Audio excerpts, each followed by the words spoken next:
Assalamualaikum warahmatullahi wabarakatuh. Ashama akkam jirtan ilmaan Oromoo. Ani nagaan alhamdulillah. Nageenyi koo kan kabajaa kan jaalalaa lafuma isin jirtanitti isin bira naaf haa ga'u isiniin jecha warroonni chaanaalii kiyyaaf haarawaa taatan sabiskiraayibii gochuudhaan gara maatii kiyyaatitti dabalamaa. Warroonni maatii kiyya turtan immoo laayik sheer koomentii gochuudhaan na cinaa dhaabbadhaa. Har'aan tana piraankii ajaa'ibaa wayii qabadhee dhufeen jira. Xiqqoo miira gammachuus hin qabu haa ta'uti.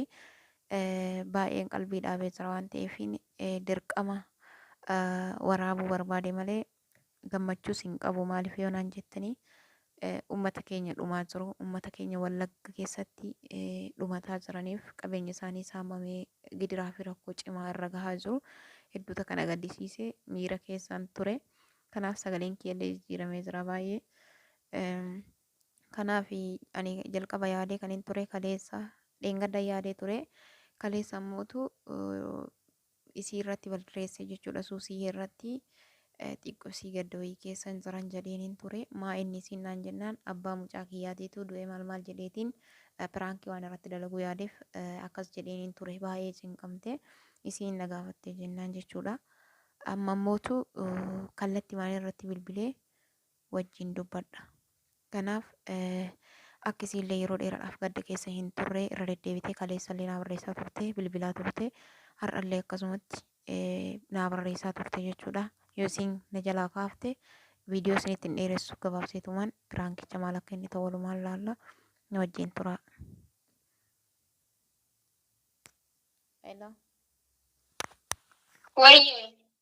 Assalamu alaikum warahmatullahi wabarakatuh. Waalaikum assalam warahmatullahi wabarakatuh. Fayyaadhaa deemko. Jira alhamdulillah. Akkamitti fayyaa keetii? Nagaa kootu wallah alhamdulillah. Akkamati wayyoof ta'een sitti si'aayatee deemaa mataan kee dastuu yaa'iraa. Amaan jedhu alhamdulillah nagaan qaba amaan jedhu. Akkamitti fayyaa keetii? Nagaa kootu wallah alhamdulillah. Gifti koo binsi haa wayyeessu ammallee shiraara koo. Akkamii dalagaan nagaa qabda yuutuubiin kee akkamsii ta'e? Dalagaan bareeddoodha wallah alhamdulillah. Yuutuubiin koo maal mana adabe kan mallee ganaa jiimsa. Jiniin kun dhumee Oktoobar 19 kana. Abshir homaatoo miti. Guyyaan hin ariifata waan ta'eef ammaa bira siigaa abshir shiqaaliiti. Wallah abshir kumullaa gifti koo. Inshaallah. Kuma rabbi jedhettaa homaayyuu miti. Homaayyuu miti haadha koo. Ittuma eenyu jechuudha. Amma sanatti akka isaatiin gadna jalaan jenneef immoo liibii seenaan jiru. Liibii dheengadda saala waraabee haadha galgalas taraa qabaa taraa. Waraabaa akka isaatiin gad saatichatu deeman jettu. Saatiin badarraa gadi fiigaa jiru. Abshir jabaadhu urmatti yeroo sa'aatii argattee diyaayuu itti seenii waraabadhu. Akkasii siin jala qaalii Inshaallah gifti koo. jabaadhu. Abshir haadha koo. Abshir gifti koo. Ittiin dhaga'ame sittis. Jajjabaadhu haadha koo abshir. Amma hundaa hoosles maal godhama seenu koo. Maal godharree Biyyoormaa keessatti jechuudha. haguma feetellee jireenyatti adda baatu lubbuun namaa yoo darbu hedduu si gaddisiisa beeyte. Wallahi qal'aadha namoonni namatti dhaga'aman kan nama sambe wajjin nyaattee wajjin iddoo wajjin gosteeti inni tokko inni garaasi nyaata. Ani wanna biraatii miti ka mucaan kiyya abbaa kiyya naan jedhutu yaada natti ta'aa jira. Naaf iddoo gaafa inni immoo gaafa baraa deeme booda inni qabeetta fayyada. Bar akka inni itti du'e yoo akkanaa himanitti yoo dubbiin akkasuma akka ta'u taate waan baay'ee nama gaddisiisudha bar. Maal ta'e inni dhukkube moo dingataadha iddoo dingataadha. Roobni akka malee roobeeti wannaa wayiitti jira beeyta haroo wayiitti jira ka dhoqqeen itti tuulamu wayii bakkitee lolaan itti gaharu wayii. San cinaa ammoo waan akka qilee wayiitti jira beeyte. Bishaan san ce'uu fi harree wayita midhaan facaasanii galanii harree masaa yaabbatee bishaan san keessa dhoqqee san keessan ba'uuf harree yaabbateedhaan.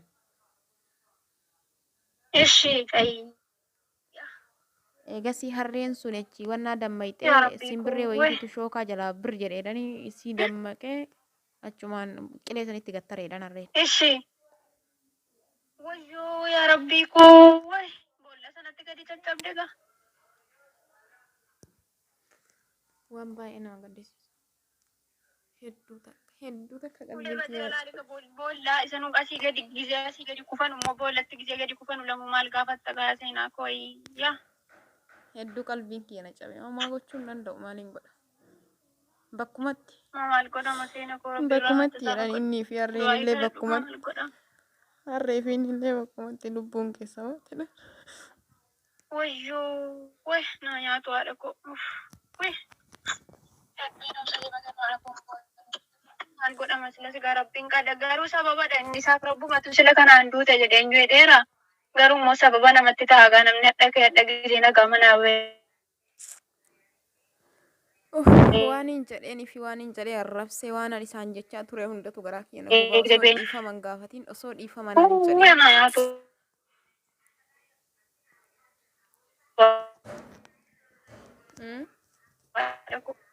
Dhibaatis kanatti hin barreeyu. Sagaleen keenya ciccita suusii meeqa cufe si deebisa. Daarii keessa gisee jiru waan meeqa waliin jedhaa. Okay haasa'i mee amma dhaga'ama. Sagaleen kee citaa citaa na bira gaabar.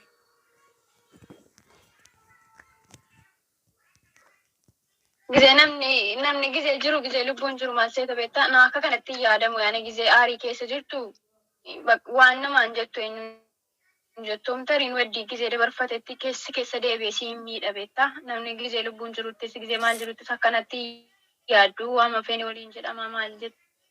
Inni biraan immoo waan nagarsiisu keessaa akka gisee namni sun si biraa eenyu jedhu immoo garaa namatti dhagahamu saanaaf. Fakkeenyaan itti fudhatamu eebelu gaafa jedhan maqaa isaa gaafa kaasan harree ajjeese gaafa jedhan xiqqeenya guddaadha. Maal gochuu harree yaabbate kan jedhu sin dhawamu jechuudha. Maqaa xiqqeenyati kun. Ayya. Waltaa'iin jedhama silaas immoo namni gaamaa jechuudha isa dhugumaatti. Ayya. Akkantti jiraadhu hin beeku hundumaa fi alhamdulillah maal godha. Homaan godhu homaa wanti hin godhu tokko illee hin jiru. Abshiraadha koo rabbiin rahmata isaa godhu. Rabbiin araarama isaa godhatu qurubsa isaa keessa isaa kaa'atu maal godhama silas. Ani dheengadda gaafa inni akkas jechaa dhaga'ee bakka of ajjeesuu jedhee bakka ani of ajjeesuu sirmaayyuu jedhe bakka iddumatti dhaga'ame.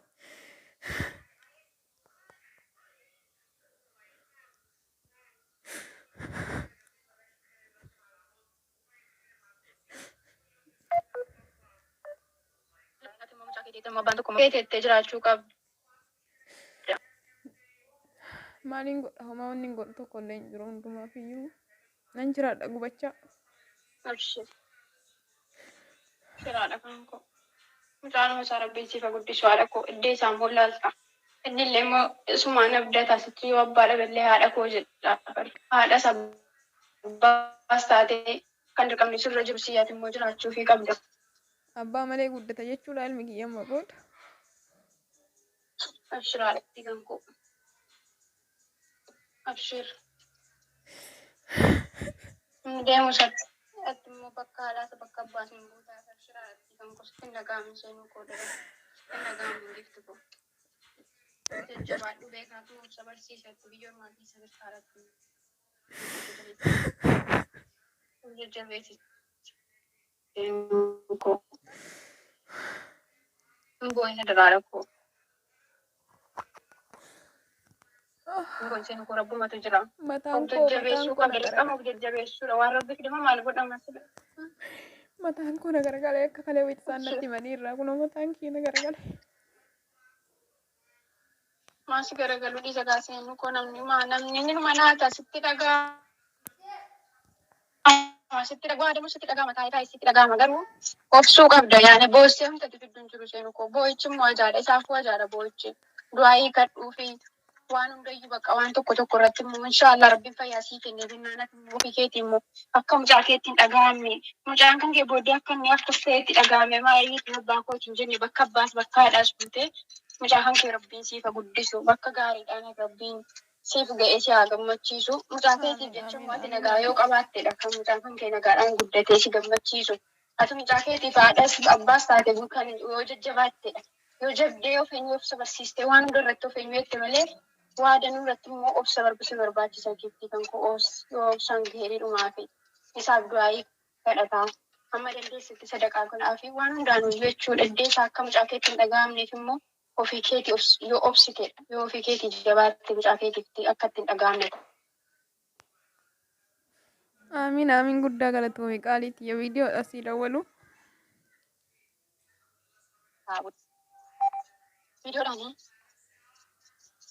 Viidiyoodhaan maal ta'a mataa dhugaa jira seenuu koos kennu mataa dhagaa fadha. Viidiyoodhaan kaasee. Maal ta'a? Asab. Mataa dhugaa jira mana na saddaa. Prank.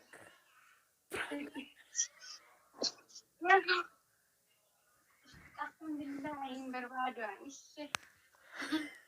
Baatiin. Alhamdulillah akka sana boo'ee moo? Bilbila laalee Alhamdulillah biraanki. Biraanki argaadhuma kee maqaa rabbicha. Wallahi sirraa dalagadhee akka jaabaatu. Wallahi inni kun iskiriin achi gargaarsiisuu mul'isa. Kuna bilbila argitaa? Miskiina kun. Suusa. Wallahi qalbiin gooti neemo namti. Mee irra deebi'ee dubbadhu waan jette shabakaatu si qabe. Suusa. Maaltu sitti dhagahamee biraan Sagaleen koo maal ta'e sagaleen koo maal? shabakaa kiyya. Wallahi maqaa rabbichaa natti fadhee jala. Rifadhee rafidhee bakka daanee amma tokko jira miti waan namni dabarsee jiran waa danuu waliin jedha waa meeqa jira. Isa yeroo takka naan jedhu wallahi yeroo barreeffama kee argu sana rifadhee gizee sana isa rifadhee gaafa qalli tokko tokko natti toluu didee maal taateen jedha.